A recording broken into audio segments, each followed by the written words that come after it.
At 14:23 on September 19, 1944, Corporal Thomas Bennett lay behind an American M5 3-inch anti-tank gun in a hedgerow near Saint-Lô, France, watching 5 German Panther tanks slide forward like sharks through a shallow depression. The field was 800 yards wide. The sky was low and gray, and the Panthers were moving like they owned the ground. Bennett had been in that position for 6 hours. He had listened to the engines, counted the intervals, watched the commander's cupolas rock as the tanks crawled over uneven soil. And now, finally, the geometry locked into place. The textbook shot was coming, and the textbook shot would get them all killed. The M5 gun was good, heavy, accurate. A 3-inch spear of American steel that could punch into German armor if you did everything correctly. If you were lucky, if the angle was right. But correctly had rules. Rules printed in clean ink by men who had never watched a Panther fire back. Maximum elevation, approved recoil limits, standard engagement angles. The manual said the gun could elevate to a certain point and no more. Past that, you risked cracking the mount, damaging the recoil springs, turning your only defense into scrap. Bennett's lieutenant believed the manual. Bennett believed the Panthers. The Panthers weren't on level ground. They were below it. The depression cut across the field like a trench made by nature, a shallow bowl that hid the tanks' hulls and kept their silhouettes low. If Bennett waited for them to climb out of that depression, he'd get his proper shot. Flatter trajectory, better sight picture, fewer calculations. He'd also get a muzzle flash the German gunners could see. And after that, he'd get exactly 8 seconds. 8 seconds before a 75mm shell found his gun shield and turned his crew into vapor and metal splinters. His gun commander was Second Lieutenant James Walsh, 24 years old, 8 weeks in France. Walsh had the clean look of a man who still expected the war to behave like training films. Walsh stood behind Bennett, jaw tight, binoculars trembling slightly as he watched the Panthers move. "Hold," Walsh whispered. "Let them come up. We do it by the book. We wait for the angle." Bennett didn't answer, because Bennett had been a gunner for 11 months, not 8 weeks. He had served before this country of hedgerows. He had fired at German armor more times than he could explain to a new lieutenant without sounding like a ghost. And he had learned something that didn't fit inside a manual. Sometimes the manual was just a list of ways to die politely. Bennett's loader, Private Rodriguez, was 20 years old from Texas. Quick hands, sharp eyes, good instincts. He had been with the crew for 2 months and he still looked like he hadn't decided whether war was real or just a nightmare he'd wake up from. Rodriguez watched Bennett's face for cues. The assistant gunner, a wiry corporal named Red Malloy, kept his hand near the Traverse wheel, ready to swing the barrel a fraction if the Panthers drifted. Behind them, the rest of the crew waited in silence. No one talked when Panthers were in view. Talking wasted air, you might need to scream. The manual said a lot of things. It said the M5's maximum approved elevation was limited by recoil safety. It said anti-tank engagements were to be conducted with direct fire, controlled angles, rapid displacement. Shoot and scoot, the doctrine called it. Fire 1 or 2 rounds. Relocate immediately before the enemy could triangulate your position. In theory, it was clean. In practice, it was comedy. You didn't scoot a 3,000-pound gun while enemy armor was closing. You didn't relocate through hedgerows and narrow lanes with shells chopping the air above you. The gun didn't move like a bicycle. It moved like a coffin. And Bennett's position had no clean escape route. His gun was dug in, stabilized, camouflaged, and locked into the earth like a nail hammered into a board. If the Panthers found them, they would die here. The problem wasn't courage. American anti-tank crews were brave. They were disciplined. They were trained. The problem was math. Panther frontal armor was sloped, thick, and designed to make shells glance off at bad angles. American gunners learned quickly that penetration tables were not promises. Tables were hopes. The other problem was German optics. German gunners saw muzzle flashes the way hawks saw mice. If you fired from the wrong place, You were dead before your loader could breathe. Bennett had seen it happen. He had heard it happen. That sharp crack, the brief whistle, the impact that turned a fighting position into a crater. He didn't need doctrine to explain it anymore. He needed a way around it, and the terrain was offering him one because the hedgerow where Bennett's gun sat was higher than the field. The depression below it was deeper than it looked. The Panthers were moving through a channel of earth that kept them hidden from most American positions, except his. From Bennett's angle, he could see the tops, not the whole fronts, not the thick slopes, not the strongest plates. The tops, engine decks, turret roofs, flat surfaces that armor designers always kept thin because most threats came from the front. And Bennett realized something in that moment that felt almost obscene. If he could make his shell come down instead of going straight in, if he could drop it, then the Panther wouldn't matter. This is where the argument begins. Because the idea sounded like myth even to other soldiers.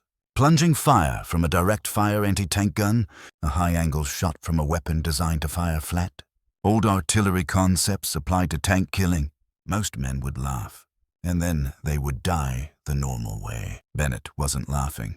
He was calculating. He had been calculating for 6 hours, not with a protractor like a classroom, not with charts like a staff officer.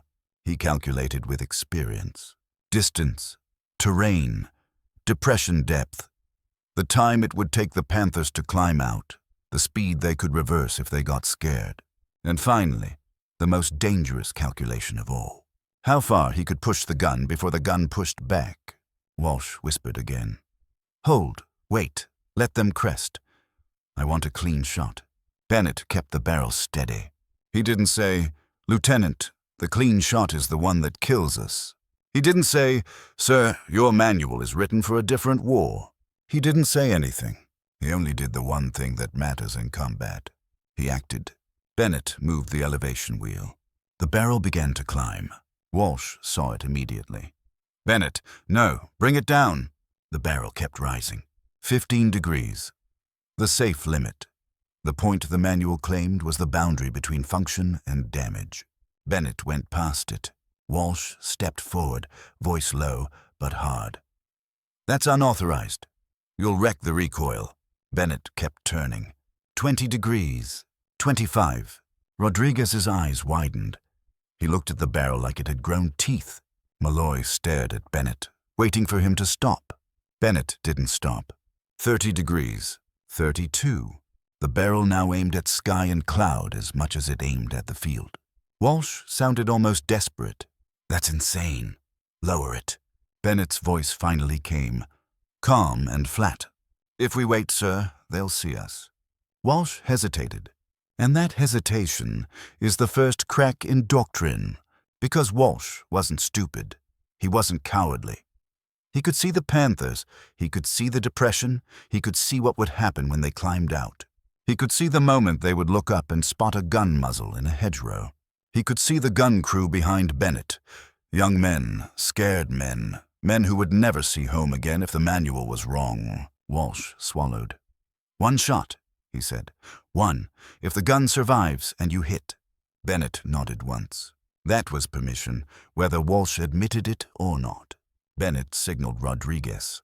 Rodriguez slid the armor-piercing round out of the rack, 20 pounds of metal and intent, and drove it into the breech with a practiced violence. The breech snapped shut. In the depression, the lead Panther kept crawling forward, ignorant. The tank commander's attention was forward and level, not up. German doctrine trained gunners to scan for threats at eye level. Hedgerows, windows, tree lines, ridge lines. They didn't expect a shell to arrive like rain. Bennett settled his cheek behind the sight. The sight picture was strange at this elevation. The world looked wrong, like he was aiming at a bird instead of a tank. His hands stopped shaking. Because fear is loud until decision happens. After decision, everything becomes quiet. Before we go further, you have to understand the Panther. The Panther was not just a German tank. It was a predator designed for a specific kind of fight. Longer range, flatter terrain, deliberate gun duels. Its frontal armor was thick and sloped. Its gun was accurate. Its optics were superb. When Panther crews were experienced, they rarely missed. It wasn't invincible. It broke down. Its final drives failed. Its engine compartment could burn. But in a straight fight, front to front, an American anti-tank crew was playing Russian roulette with extra chambers loaded. Bennett had watched Panthers shrug off hits that should have penetrated. He had watched shells glance, deflect, do nothing but announce the gun position like a flare. And then he had watched Panthers answer. Bennett's first dead friend in this war, at least the first that mattered in his memory, was Corporal Mike Stevens. They trained together. Fort Hood. The same dust, the same heat, the same jokes about how the war would be simple if you did what you were told. Stevens believed in procedures. Stevens waited for proper range. Stevens aimed at the recommended weak point. And the moment Stevens' gun fired, the Panther's turret swung, and the response arrived like judgment. Stevens died so quickly the medics never had to decide what to save. Bennett heard the story and felt something hard settle in his stomach. The manual didn't mention Stevens. The manual didn't record the sound. The manual didn't list the crew's names under acceptable loss. The second loss was worse because Bennett watched it happen. A ridgeline, a road, Panthers coming in column. An American gun crew waited, fired, bounced a shot. Bennett could see the pause as the Panther commander processed the information. Enemy gun, close, just fired, did not kill me. Then the turret rotated, then the Panther fired. Then the American position ceased to exist. After that, Bennett stopped thinking of doctrine as law. He started thinking of doctrine as a suggestion. And when enough men die following suggestions, you either keep dying or you start improvising. Back in the hedgerow, the lead Panther reached the point Bennett had marked in his mind. 800 yards. The depression still hid most of its hull. The top surfaces were visible for brief windows between folds of earth. Bennett tracked that window. He didn't need a perfect sight picture. He needed timing. Walsh stood behind him, silent now, watching a corporal steer the war in a direction no officer's school had approved. Rodriguez braced himself. Malloy locked his shoulder against the gun shield. The crew became a single animal, holding its breath. Bennett's finger tightened. The shot went.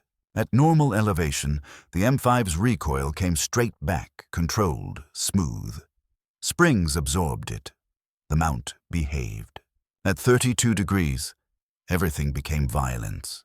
The gun kicked like it wanted to climb out of the earth. Metal shrieked. The recoil springs groaned as if they were being pulled past their temper. Bennett felt the shock in his teeth. For a split second, he truly believed the gun would tear itself apart and kill them anyway. Then the shell disappeared into cloud, and the crew waited, eyes following nothing, listening for the only sound that mattered. Impact. 1 second. 2, 3.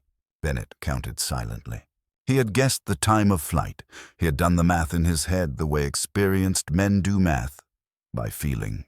Walsh stared at the field like he could will the shell downward. Rodriguez's lips moved in a prayer he didn't want anyone to hear. 4, 5, 6. In the depression, the Panther kept moving. Its commander still looked forward. Then, at about 7 seconds, the shell arrived, and the world changed. The first impact didn't look like the movies.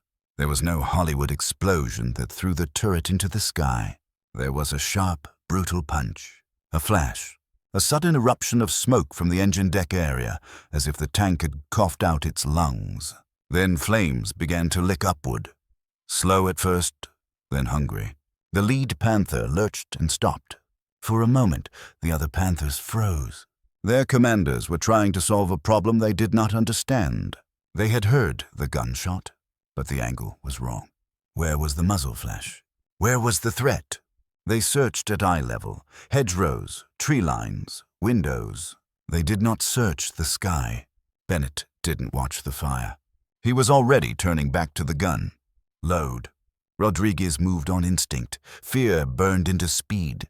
He grabbed the second round, slammed it into the breech, shut it with a snap. The gun still held together. The mount had survived one sin. Could it survive another? Walsh found his voice again, quieter now. "Do it." Bennett sighted the second Panther. Same elevation, same impossible technique, same gamble with steel and physics. He fired. The recoil was even uglier, as if the gun had learned pain. The shell arced up. And again, Bennett counted. 7, 8. The second impact was higher. Turret roof. A burst of dark smoke that poured out like something inside had been punched open. The tank stopped dead as if its brain had been turned off. No return fire. No tracers. No high explosive answering the muzzle flash. The Germans still didn't know where to shoot. They were being killed by geometry. Now the remaining Panthers understood at least one thing. They were in a kill zone. Their commanders ordered reverse. But Panthers did not accelerate backward quickly. 60 tons does not move like fear wants it to. Their tracks churned, their hulls rocked. They tried to back out of the depression. Bennett knew he had time for one more shot. Maybe. Rodriguez was already loading. Malloy adjusted Traverse by inches. Walsh stood frozen, watching a corporal change the rules of the fight in real time. Bennett aimed at the third Panther, led it slightly for reverse movement, and fired. This third impact was different. Not a clean kill, a strike at a structural weak point. Turret ring, Traverse mechanism, something that made the tank's turret jerk and then lock. The Panther stopped reversing. Its turret did not swing. It sat there crippled. A predator with its neck broken. A hatch popped. A figure bailed out. Then another. Men running. The last 2 Panthers finally got out of the depression and vanished behind the ridge, engines roaring in embarrassment and panic. 3 Panthers were burning or disabled. In 90 seconds, no return fire. No casualties. The gun still alive. The crew still breathing. Walsh stared at Bennett like he was seeing a new kind of soldier. Finally, Walsh asked the only question that mattered. "How did you know?" Bennett swallowed. "I didn't," he said. "I just refused to wait. Here is where the legend says something important happened. Not the kills, not the physics, not the shock. The witnesses. Because Bennett and Walsh weren't alone. Other American gun crews were positioned along the line, watching through binoculars. Infantry observers were dug in nearby. A tank commander in a Sherman behind the hedgerow saw the arc of the shells and the Panthers ignite and thought, for a moment, that American artillery had become supernatural. But this wasn't artillery. It was a direct-fire anti-tank gun being used like a medieval catapult. It was wrong. It was unauthorized. And it had worked. After the engagement, Walsh did what many young officers did when reality humiliated doctrine. He adapted quietly. He inspected the gun with a flashlight and a hand that did not look steady anymore. The recoil springs were stressed but intact. The mount had taken punishment. Something, maybe a bolt, maybe a bearing, had shifted slightly. The gun would need recalibration. Walsh wrote in his logbook, "Engaged enemy armor at extended range." He did not write, "Elevated beyond limits and prayed physics was on our side." He did not mention the 32 degrees. Not because he was dishonest, because he was smart enough to know paperwork could kill you as efficiently as a Panther. Within an hour, other crews arrived. They didn't come in formation. They came in 2s and 3s, walking their way through hedgerows like men visiting a shrine. They asked Bennett the same questions. What angle? What range? How did you aim? How did you keep the gun from breaking? Bennett answered honestly. "I don't know how long it'll last." He showed them the elevation. He drew a crude diagram in the dirt with a stick. He warned them about recoil stress, and every man who listened gave him the same answer, again and again. "We don't care," because every gunner had the same nightmare. Fire, flash, 8 seconds. Impact. They wanted any way out of that nightmare, even if it meant breaking their own equipment. Over the next 3 days, the technique spread the way real battlefield innovation spreads. Not through bulletins, not through staff meetings, through whispered conversations behind maintenance tents, through pencil marks on ammo crates, through corporals leaning over maps and saying, "Try 30 degrees when they're below you. Try 28 if they're closer. Don't do it too many times in a row or she'll snap. It wasn't official, so it didn't exist. And because it didn't exist, nobody could prohibit it fast enough. The officers saw the statistics changing first. In August, crews died in ugly ratios. Guns got destroyed. Positions got erased. In September, suddenly, Panthers were being stopped earlier, at ranges where Panthers could not easily identify firing positions. Crews were surviving engagements they normally would have lost. Headquarters did what headquarters always does. They blamed training improvements. They blamed better camouflage. They blamed luck. They did not blame the truth, because the truth was embarrassing. Gunners were ignoring manuals, and the results were undeniable. The truth is, the technique had limitations. It required elevation advantage. It required a target below you, or at least not above you. It demanded calculation, patience, and nerve, because you could not see the point of impact until it happened. You had to commit to the shot and live in the seconds between firing and impact, helpless, waiting to find out if you were a genius or a dead man. And it destroyed guns over time. Recoil springs, mounts, bearings.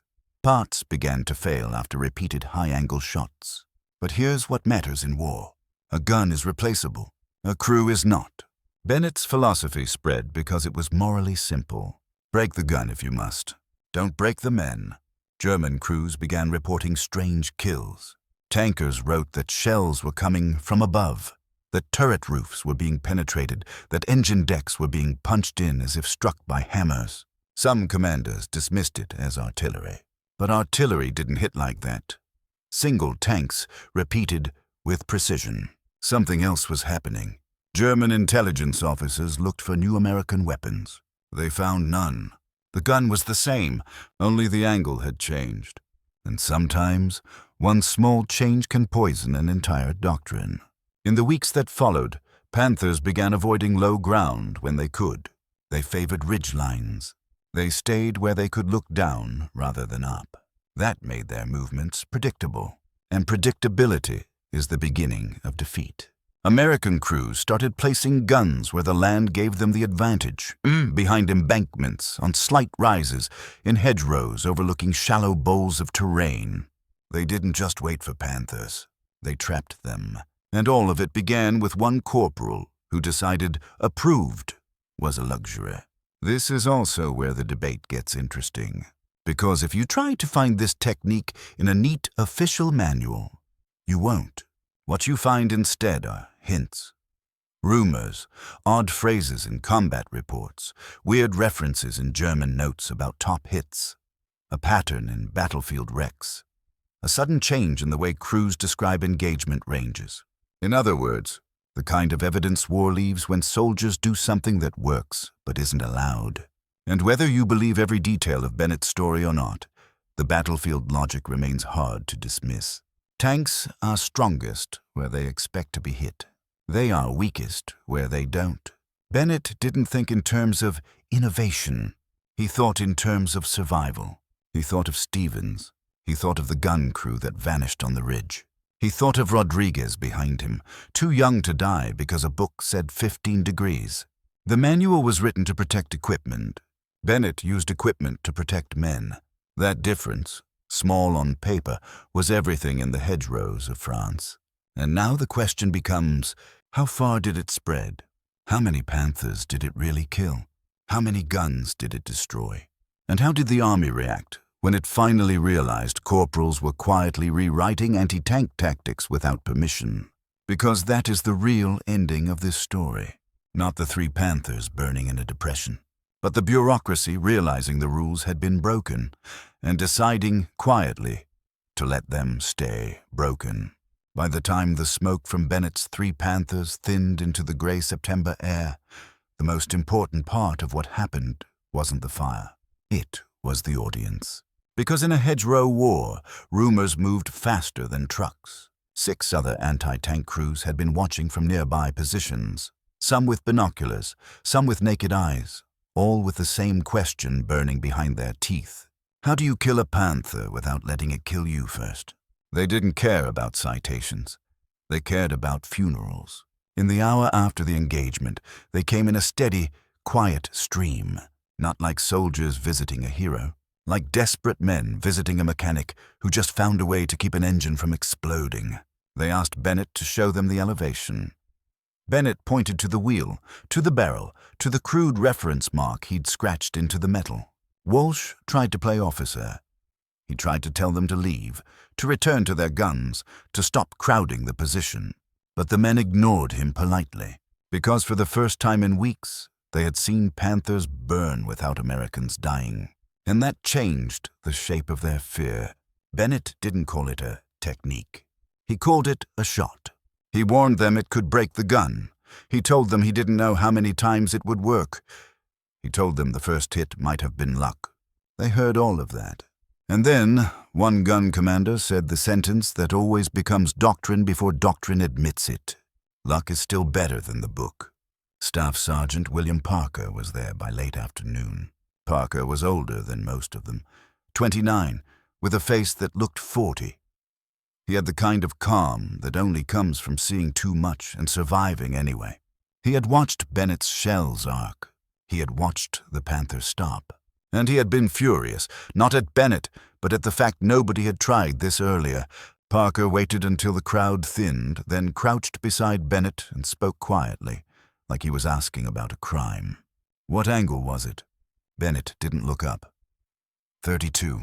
Parker's eyebrows lifted. That's insane, Bennett nodded once. Yes. Parker stared at the gun like he was staring at a door in a wall that wasn't supposed to exist. Then he said, "Show me the math." That's the thing about war. The math isn't complicated. The world makes it complicated. Bennett scratched a simple arc into the dirt. Gun position, trajectory, impact point. He explained the principle, not the formula. If they're below you, he said, you don't try to beat the front. You drop it on the top. Parker asked about range. Bennett answered with estimates. 700, 800, 900. Depends on wind. Depends on how deep the depression is. Depends on how much you trust your gut. Parker nodded, absorbing it like a student who already knows the answer but needs permission to use it. He didn't ask whether it was authorized. He already knew it wasn't. He asked the only real question, does it keep them from firing back? Bennett said, it kept them guessing. And in tank combat, guessing was survival. Parker went back to his position that night with a scrap of paper covered in ugly pencil marks. His loader, Private Jimmy Kowalski, 19 Chicago, watched him read and reread that paper by a dim lantern, like a man studying a death sentence.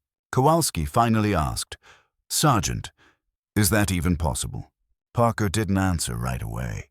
Then he said the most honest thing an NCO can say in war. "I don't know, but I'm done waiting for Panthers to be close enough to see my face."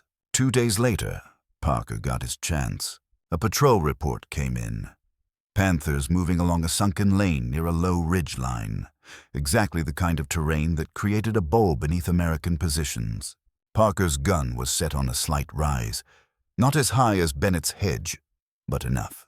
He watched the Panthers slip into the low ground like they belonged there, and he felt his heart begin to race the way it always did when the war offered you a choice. Do it the safe way and maybe die, or do it the forbidden way and maybe live.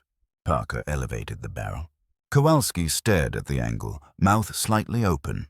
The assistant gunner muttered, "Jesus." Parker's gun commander, an inexperienced lieutenant with the wrong instincts, started to protest.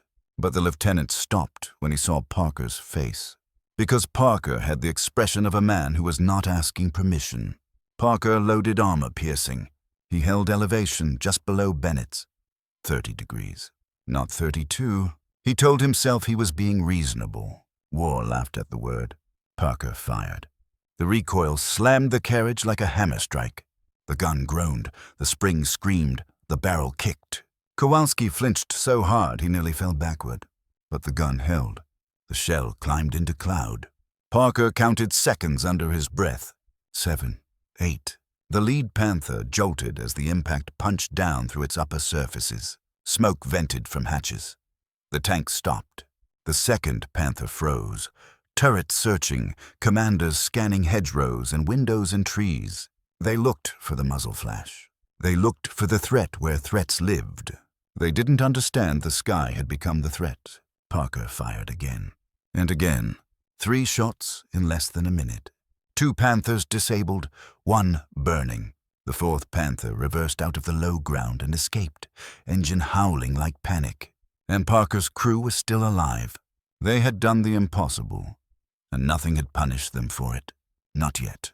Kowalski's hands were shaking. Parker put a hand on his shoulder. "You see?" he said. "They don't even know where to shoot." Kowalski stared at the distant smoke. "It's like they're blind," he whispered. Parker said, "No, it's worse. It's like they're looking the wrong direction." By that evening, Parker was teaching. Not in a classroom. In a maintenance area behind the vehicles where officers didn't wander. He drew arcs in dirt. He used rocks to mark gun positions and depressions. He explained top armor, engine decks, turret roofs, the parts of a Panther that were artillery-proof, not anti-tank proof. And the men listening didn't argue. They didn't ask for proof. They asked for details. 30 degrees at 800? 28 at 600? How do you lead a tank backing up? What do you do if you miss? That last question hung in the air, because missing at high angle was not just failure. It was a flare. It was telling the Panthers, something is here, and giving them time to find you. Parker looked at them and said the truth. If you miss, you move. You don't sit there and try again while they wake up. The technique spread the same way infections spread, fastest among the wounded. The crews who had lost friends adopted it first, because grief is a teacher with no patience. Within a week, dozens of guns across sections of the line were trying plunging shots whenever terrain allowed. They didn't write memos. They didn't request permission. They simply did it. Quietly, efficiently, like men committing a necessary sin. And slowly, the statistics began to change. Not enough for newspapers, enough for survivors. But every trick has a price. And the price wasn't German fire at first. The price was steel. Recoil springs weren't magic. They were metal designed to compress within limits. Every time a gun fired at extreme elevation, that metal took punishment it wasn't meant to take. It heated. It flexed. It lost temper. It aged in seconds what should have taken months. The first spring snapped 3 days after Bennett's engagement. It happened on a practice shot at dusk, when a crew tried to dial in their angle without enemy armor in sight. The gun fired. The recoil slammed back, and the left recoil spring fractured with a sharp metallic crack. The gun carriage jerked sideways like it had been slapped. No one died. But the gun was out of action, and suddenly the innovation looked less like a miracle and more like a loan with interest. Word spread. The springs were the weak point. Some crews tried to compensate. They cleaned obsessively. They checked bolts. They lubricated parts like they were preparing for surgery. Maintenance sergeants started noticing unusual wear patterns. A few asked questions. Most didn't. Because the maintenance sergeants had also watched gun crews die. They weren't eager to stop something that was keeping men alive, especially when the alternative was the approved method that got you buried. But now crews faced a new equation. How many high-angle shots could a gun survive before it became useless? And what happens when you've saved your crew, but your gun breaks? And then another Panther column appears. Bennett's own gun lasted longer than anyone expected. Not because it was stronger, because Bennett became careful. He treated each high-angle shot like a coin spent from a small purse. He used the technique when it mattered, when terrain gave him top exposure and distance. He held back when he didn't need it. He kept 1 foot in doctrine and 1 foot outside it. He was evolving. The manuals never evolve. Men do. Then came the near disaster that nobody wrote down. It happened in late September, in a different hedgerow, under different clouds, one of those engagements that becomes a whispered warning more than a recorded fact. A gun crew tried the high-angle method on a Panther that wasn't in a depression. It was only slightly lower than them. The gunner overestimated the vertical difference, set elevation too high, fired, and missed. The shell arced beautifully, and it landed in open earth 50 yards behind the tank, Not a kill, not even a hit. A loud announcement. The Panther commander stopped. Turret rotating, searching. The crew tried to reload, hungry to correct the mistake. But now the Germans were awake. Now they were scanning higher. Now they were watching the rise of the hedgerow rather than the flat field. The Panther fired a high explosive round into the suspected hedgerow line. The blast tore branches into the air like shrapnel. The American crew survived only because they abandoned the gun and crawled into a ditch. They lived, but their gun didn't. And that story spread too. A warning stitched into the myth. High-angle fire didn't forgive sloppy math. While Americans were learning the limits, the Germans were learning the threat. At first, Panther crews didn't have a language for what was happening. They knew artillery. They knew anti-tank guns. They knew ambush. But this was something between. Shells were arriving from above at angles that made no sense. Top hits, turret roof penetrations, engine deck strikes. The kind of damage German crews expected from airbursts or luck. Except it was happening repeatedly in the same kinds of terrain. Low ground, depressions, sunken lanes, places where Panthers had felt safest from direct fire. German after-action notes began using a phrase that sounded almost offended. Feuer von oben, fire from above. Some called it artillery. Others called it impossible. The survivors called it real. That's where Oberst Heinrich Becker enters the story. Whether his name was exactly that or not is less important than what he represented. Becker was the kind of German officer who was not romantic about war. He was practical. He read reports. He believed patterns. His battalion had lost tanks in low ground in ways that made his stomach go cold. In early October, he called a meeting with his company commanders and did something German doctrine wasn't supposed to do. He admitted uncertainty. He told them, American anti-tank crews have changed. He warned them against depressions, against sunken lanes, against approaching ridgelines without artillery support. He said, if you must move through low ground, you suppress first. You do not wander into a bowl beneath an enemy hedgerow. One commander asked, with what artillery? We never have enough. Becker's answer was blunt. Then you don't move through the bowl. In a mechanized war, being told not to use terrain is like being told not to breathe. It changed their offensive rhythm. It slowed them. It made them cautious. Caution is a kind of defeat. Some German crews tried crude solutions. They welded spare track links onto engine decks. They stacked road wheels on turret roofs. They bolted thin plates wherever a welder could reach. It looked impressive. It felt reassuring. It didn't solve physics. A 3-inch armor-piercing shot, dropping onto a flat surface, still hit with focused energy. Track links might crack. Plates might deform, but a little more metal wasn't the same as real armor thickness. It was comfort. And comfort gets men killed when it pretends to be protection. Other German commanders tried aggression instead. Rush the gun line. Close distance before the gunners could adjust. Force a direct fire duel where Panther optics and frontal armor mattered again. Sometimes that worked. Sometimes the Panthers charged, and a high-angle shot still found top armor during the approach and stopped them like a fist knocking a bull down. And the survivors learned a new fear. You couldn't simply solve the threat. You had to avoid it. Meanwhile, American crews began developing secondary tricks. Decoy muzzle flashes, firing blank-like shots or small arms into brush to confuse spotting. Relocation after one high-angle shot, not two. Dummy gun positions made of logs and canvas to draw Panther G. This was the hedgerow laboratory. Unapproved experiments conducted under lethal peer review. They weren't thinking about history. They were thinking about tomorrow morning. And from October into November, the pattern hardened. When Americans had elevation and Germans had low ground, Panthers died faster. When Germans stayed high or flat, the war returned to the brutal old math. Bennett's technique didn't make anti-tank warfare easy. It made it fair, and fair was enough. Eventually, somebody official noticed, not because they wanted to, because war is paperwork too. An artillery observer filed a report describing direct-fire anti-tank weapons engaging armor with unusually high angles.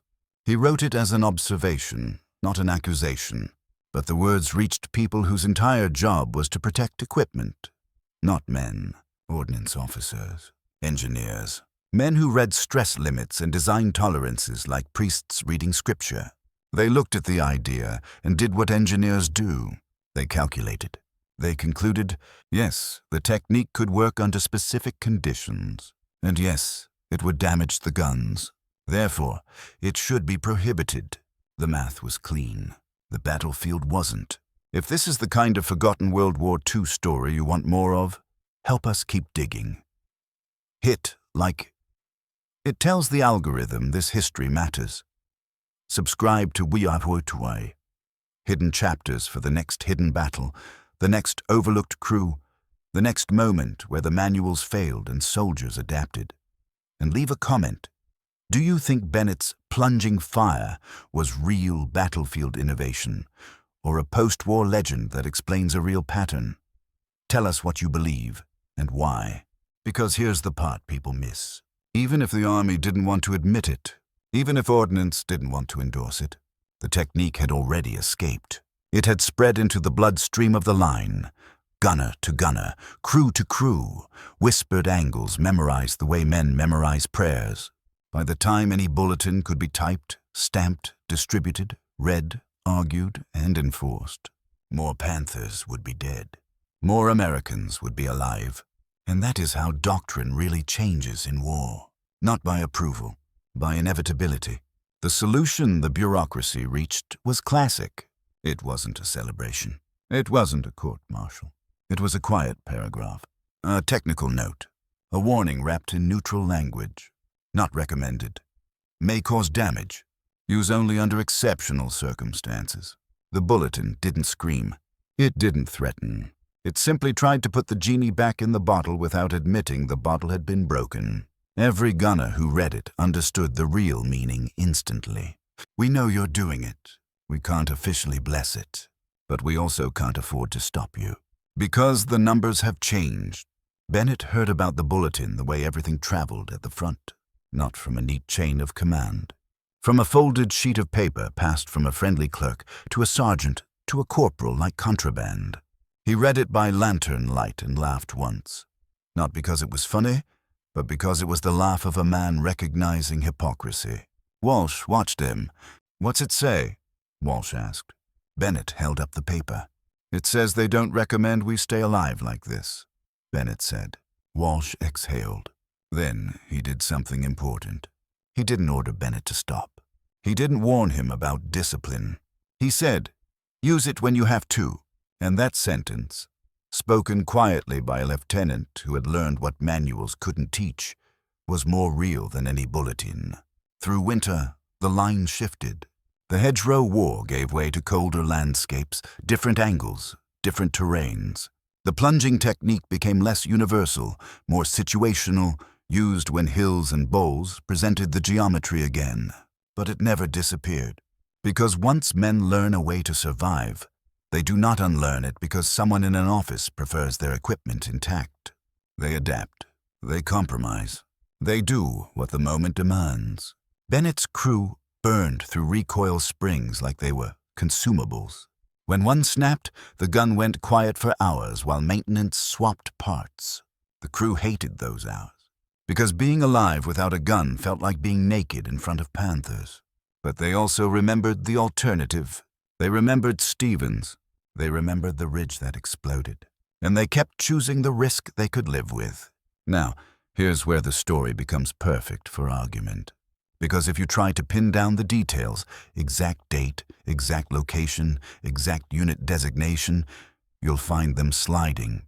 Some versions place Bennett near St. Lo. Other versions push it east, toward different September engagements where Panthers were common. Some say 5 Panthers, some say 4. Some claim 3 kills in 90 seconds. Others claim 2 kills and 1 crippled. You can argue those details all day. And you should. That's part of honest history. But the deeper question, the one that matters, is harder to dismiss. Did American crews, under pressure, begin using high-angle direct fire to target top armor when terrain allowed? Because that concept makes battlefield sense. And battlefield sense often exists long before paperwork catches up. Here's the skeptical argument. The skeptic says, "This is an elegant story that explains a desire. We want it to be true because it sounds like genius. A corporal outsmarting a panther, a manual being wrong, an innovation spreading underground. It's cinematic. It's clean.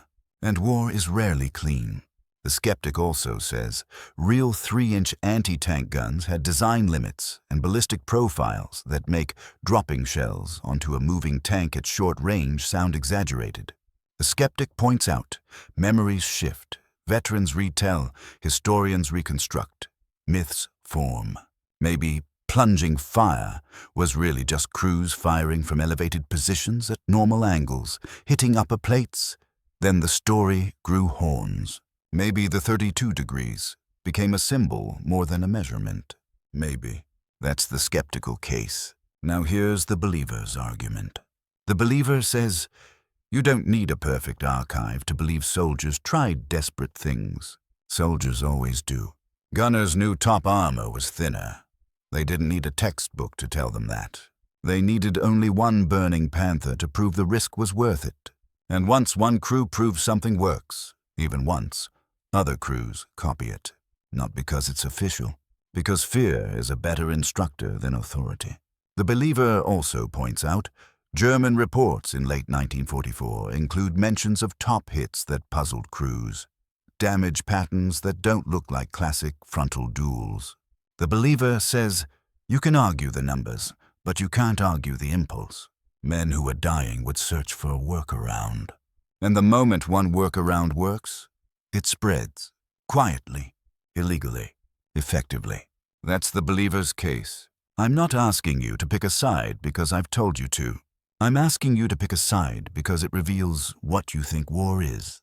Is war a machine where doctrine rules? Or is war a chaos where surviving soldiers write doctrine with their hands? Bennett, whether he was one man or many men compressed into one legend, represents something true, even if every detail isn't. He represents the moment a soldier realizes the rules were written for a world that doesn't exist anymore, and the soldier chooses reality. In the story's later arc, Bennett survives. He fights through France into Germany. His crew becomes one of those hardened little machines that keep operating long after the war has ground softer men into dust.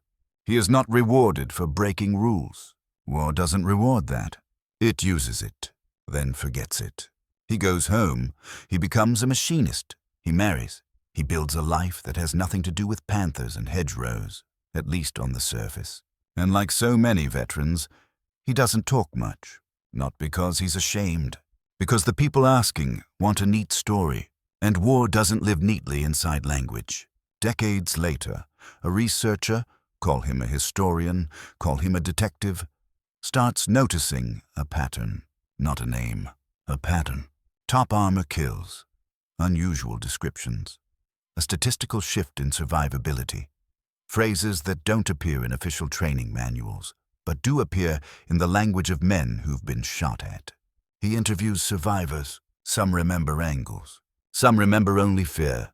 Some remember the arc of a shell like a question mark against gray clouds. And somewhere in those interviews, the legend hardens into a story with a protagonist. Thomas Bennett. Maybe that was his name. Maybe it was the name that best held the shape of many men's decisions. Either way, the lesson survives. Because the principle, top attack, doesn't belong to one corporal. It belongs to physics. Modern anti-tank weapons embody the same idea. Don't smash the strongest armor if you can strike the weakest. Missiles climb, then dive. They do what Bennett dreamed of doing with steel and math and desperation. The technology changes. The logic stays. And that's why this story won't die, even if historians argue the details. It tells a kind of truth soldiers recognize immediately. When the enemy is stronger where you expect, you attack where they don't. Somewhere in Oklahoma, a 3-inch gun sits in a museum. A placard lists specifications: weight, caliber, service history. It probably says the gun was effective when used properly. It probably does not say properly, sometimes meant breaking the rules. Because institutions prefer the story where institutions were right. But the battlefield has always belonged to the people who were there, to corporals who did the math in their heads, to loaders who shoved shells into breeches with shaking hands, to lieutenants who learned the manual was a suggestion, to crews who decided a broken gun was better than broken men. And that's the real ending, not the burning Panthers, not the bulletin, not the museum. The ending is the same one war always writes. Innovation doesn't ask permission. It asks whether you want to live. And in September 1944, under gray clouds behind a hedgerow, someone answered that question with a barrel tilted toward the sky, and 3 Panthers burned without firing back.